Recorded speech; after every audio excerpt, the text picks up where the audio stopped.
স্বাগত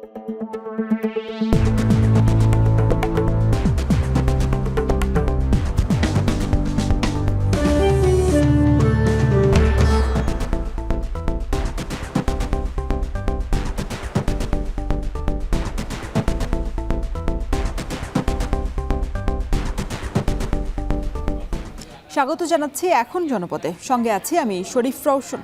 17 এপ্রিল বাংলাদেশের ইতিহাসে অত্যন্ত গৌরবের অধ্যায় বলে মন্তব্য করেছেন মুক্তিযুদ্ধ বিষয়ক উপদেষ্টা ফারুক আজম। ভোরে মেহেরপুরের ঐতিহাসিক মুজিবনগর স্মৃতিসৌধে ফুল দিয়ে শ্রদ্ধা নিবেদন শেষে সাংবাদিকদের এ কথা বলেন তিনি। এর আগে মুজিবনগরে পৌঁছানোর পর তাকে গার্ড অফ অনার প্রদান করে পুলিশের একটি দল। পরে সূর্যোদয়ের সঙ্গে সঙ্গে জাতীয় পতাকা উত্তোলনের মধ্য দিয়ে পালন করা হয় ঐতিহাসিক মুজিবনগর দিবস।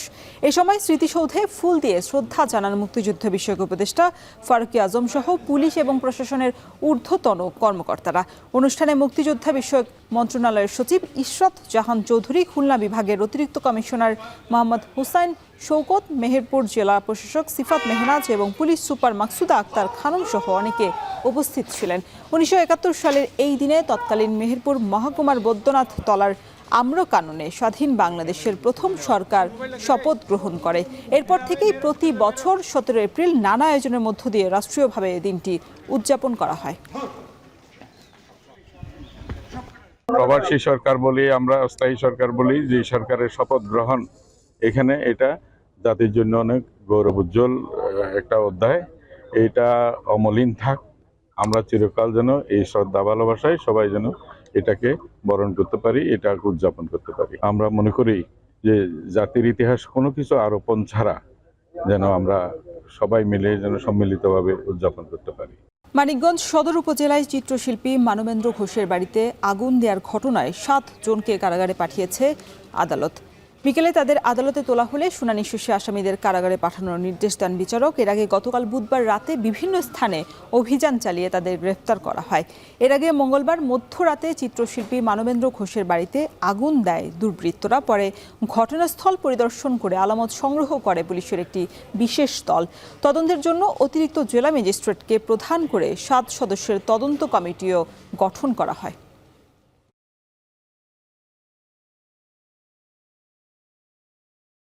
তেরো বছর আগে নিখোঁজ বিএনপির সাবেক সাংগঠনিক সম্পাদক ইলিয়াস আলীর সন্ধানের দাবিতে মানববন্ধন করেছে সিলেট বিএনপি। দুপুরে নগরীর কোর্ট পয়েন্টে ঘণ্টাব্যাপী এই মানববন্ধনে জেলা বিএনপি এবং অঙ্গ সংগঠনের নেতা কর্মীরা অংশ নেন। এ সময় তারা বলেন, দীর্ঘ সময় পেরিয়ে গেলেও ইলিয়াস আলীর সন্ধান মেলেনি, দ্রুত তাকে ফিরিয়ে দিতে সরকারের প্রতি আহ্বান জানান তারা। মানববন্ধন শেষে জেলা প্রশাসকের কাছে প্রধান উপদেষ্টা বরাবর স্মারকলিপি দেওয়া হয়। 2012 সালের 17 এপ্রিল ঢাকার বনানী থেকে গাড়ি চালক আনসার আলী সহ নিখোঁজ হন এম ইলিয়াস আলী। বিএনপির অভিযোগ, তৎকালীন আওয়ামী লীগ সরকার তাকে গুম করে।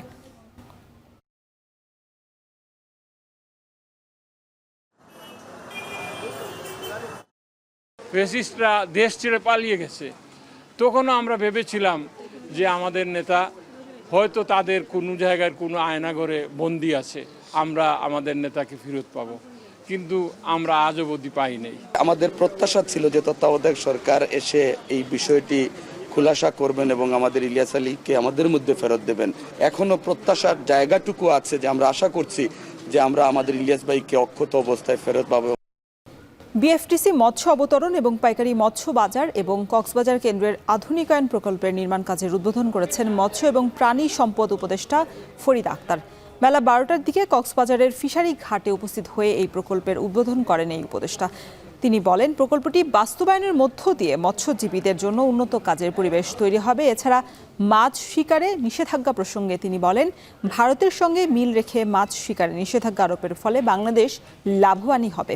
জায়গার অনুদানে বাস্তবায়নাধীন এই প্রকল্পে ব্যয় হবে 232 কোটি 83 লাখ টাকা। এরই মধ্যে জয়কা দিচ্ছে 172 কোটি 31 লাখ টাকা। উদ্বোধনী অনুষ্ঠানে উপস্থিত ছিলেন বাংলাদেশে নিযুক্ত জাপানের রাষ্ট্রদূত সাইদা শিনিচি এবং জয়কার প্রতিনিধি সহ সংশ্লিষ্টরা।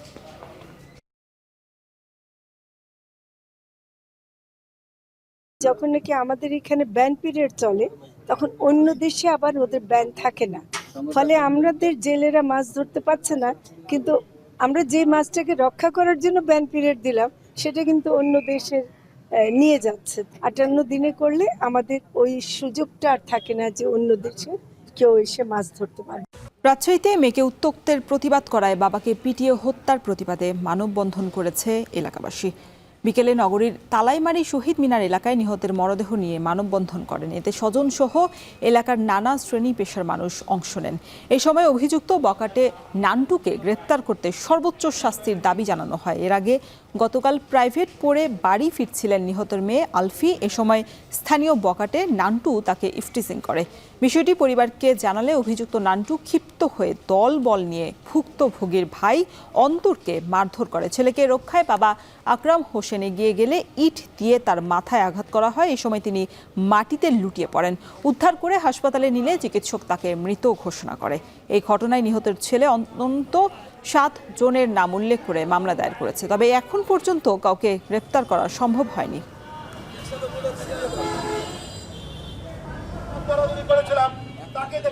বকেয়া বেতন পরিশোধের আশ্বাসে অবরোধ তুলে নিয়েছেন গাজীপুরের শ্রীপুরের HDF অ্যাপারেলস লিমিটেডের শ্রমিকরা। বৃহস্পতিবার সকাল 10টায় বকেয়া বেতনের দাবিতে ঢাকা ময়মনসিংহ মহাসড়ক অবরোধ করে বিক্ষোভ করেন প্রতিষ্ঠানটির শ্রমিকরা। এতে মহাসড়কের 2 পাশে যান চলাচলে বিঘ্ন ঘটে। বিক্ষোভকারীরা জানান কারখানার 2 মাসের বেতন বকেয়া রয়েছে। এ বিষয়ে কর্তৃপক্ষকে একাধিকবার জানালেও কোনো উদ্যোগই নেয়নি। এতে বাধ্য হয়ে রাস্তায় নেমেছেন বলে জানান তারা। পুলিশ ঘটনাস্থলে উপস্থিত হয়ে পরিস্থিতি নিয়ন্ত্রণে আনে এবং যান চলাচল স্বাভাবিক রাখে। পরে বেলা 12টার দিকে সেনাবাহিনীর আশ্বাসে অবরোধ তুলে নেয় শ্রমিকরা।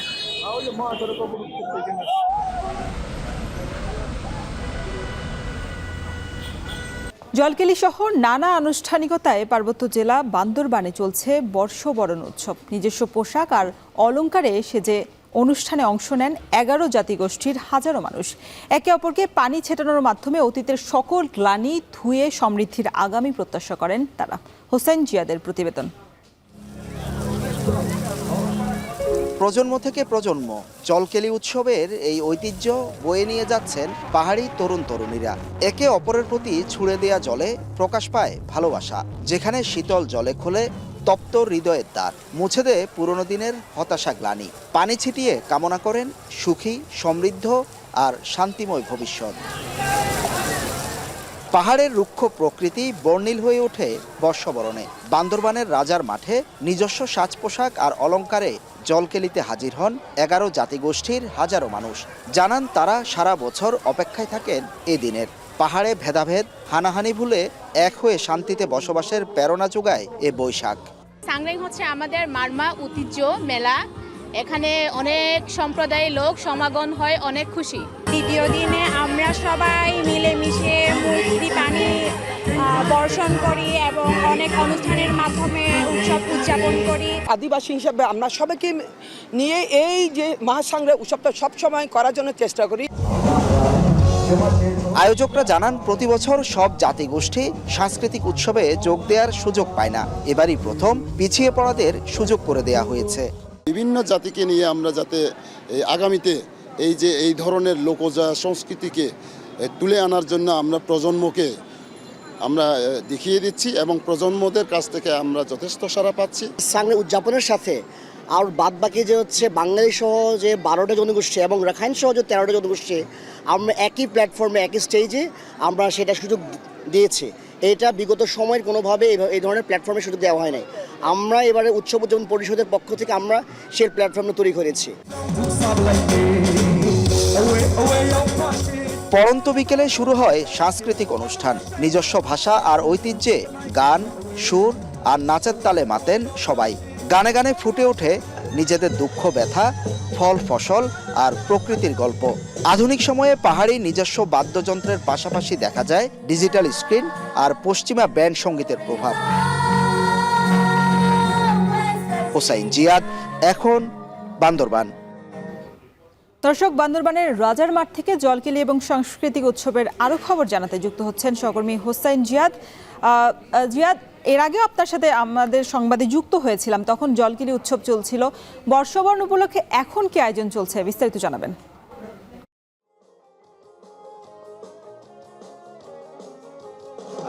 নববর্ষের এই উৎসবের ব্যাপকতা পাহাড়ে যে কত বেশি সেটা আসলে মুখে ঠিক বলে বোঝানো সম্ভব নয়। অর্থাৎ 3 পাহাড়ের যে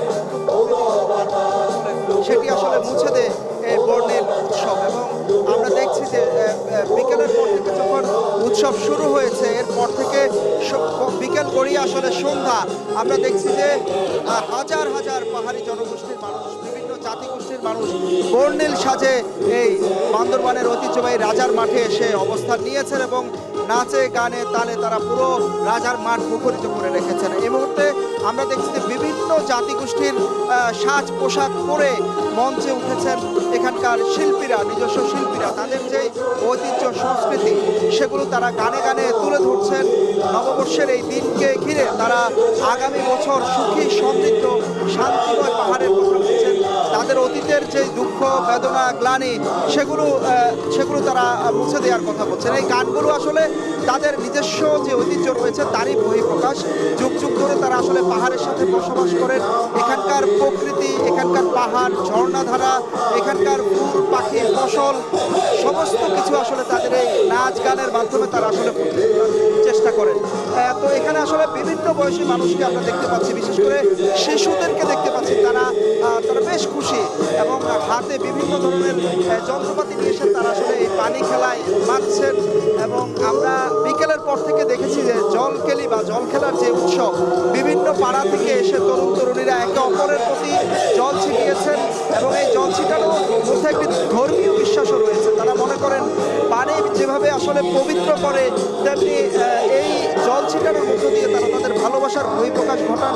তারা মনে করেন যে সারা বছর যে হিংসা গ্লানি, যেই রক্তপাত আসলে হয় পাহাড় জুড়ে, যেই ভেদাভেদ রয়েছে সেটি আসলে এই উৎসবকে ঘিরে তারা আসলে মুছে দেওয়ার চেষ্টা করেন পানি ছিটানোর মধ্য দিয়ে। এবং আমরা দেখছি যে সময় যত যাচ্ছে তত একের পর এক শিল্পীরা মঞ্চে উঠছেন, গান গেয়ে নেচে একেবারে উৎসবটি পালন করছেন। এবং তারা বলছেন যে এবার বান্দরবানে ব্যতিক্রম, কারণ সব জাতিগোষ্ঠীর লোকজনই এবার উৎসবে যোগ দেওয়ার সুযোগ পেয়েছে। তো এর মধ্যেও আজকে সাংস্কৃতিক উপদেষ্টা আসার কথা ছিল, সেটি হয়নি। তবে তারা আশা করছেন আগামীকাল পার্বত্য বিষয়ক যিনি উপদেষ্টা রয়েছেন তিনি এই অনুষ্ঠানে আসবেন এবং এই অনুষ্ঠানকে আরো বর্ণিল করে তুলবেন। বর্ষবরণ উপলক্ষে বান্দরবানের রাজার মাঠে চলছে সাংস্কৃতিক উৎসব। সে বিষয়ে বিস্তারিত জানাতে আমাদের সাথে যুক্ত ছিলেন সহকর্মী হোসাইন জিয়াদ। পর্যাপ্ত ওয়ার্ড সুবিধা না দেওয়ার প্রতিবাদে এবং দ্রুত হাসপাতাল চালুর দাবিতে ক্লাস বর্জন করে মানববন্ধন করেছেন সুনামগঞ্জ মেডিকেল কলেজের শিক্ষার্থীরা। সকালে পৌর শহরের আলফাত স্কোয়ার পয়েন্টে এই মানববন্ধন অনুষ্ঠিত হয়। মানববন্ধনে শিক্ষার্থীরা জানান, মেডিকেল কলেজ থেকে 15 কিলোমিটার দূরে সুনামগঞ্জ শহরে এসে ক্লিনিক্যাল ক্লাস করার জন্য কোনো পরিবহনের ব্যবস্থা নেই। পাশাপাশি সুনামগঞ্জ মেডিকেল কলেজ এবং হাসপাতালের কাজ প্রায় শেষ হলেও সামান্য কাজের জন্য বারবার সময় চাওয়া হচ্ছে, যা শিক্ষার্থীদের জন্য ক্ষতিকর। ওয়ার্ড এবং হাসপাতাল চালু, পরিবহন ব্যবস্থাকরণ এবং সুনামগঞ্জ সদর হাসপাতালের প্রয়োজনীয় উন্নয়ন না হওয়া পর্যন্ত ক্লাস বর্জন এবং আন্দোলন চলবে বলে জানান তারা।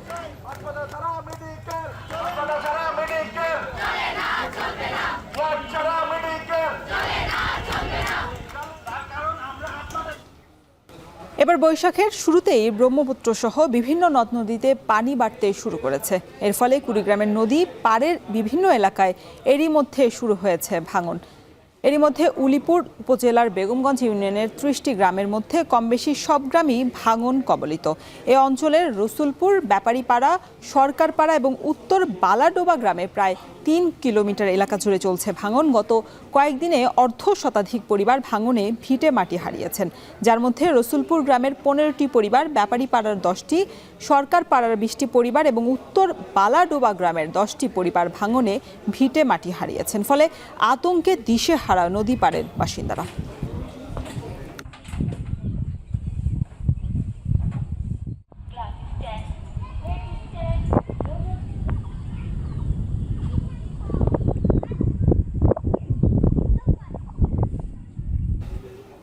এই ছিল এখন জনপদের আয়োজনে। এখন টেলিভিশন ওয়েবসাইটে দেখতে ভিজিট করুন www.এখন.tv। এছাড়া ফেসবুকে দেখতে ভিজিট করুন facebook.com/tv.এখন এবং ইউটিউবে চোখ রাখতে ভিজিট করুন youtube.com/c/echontv।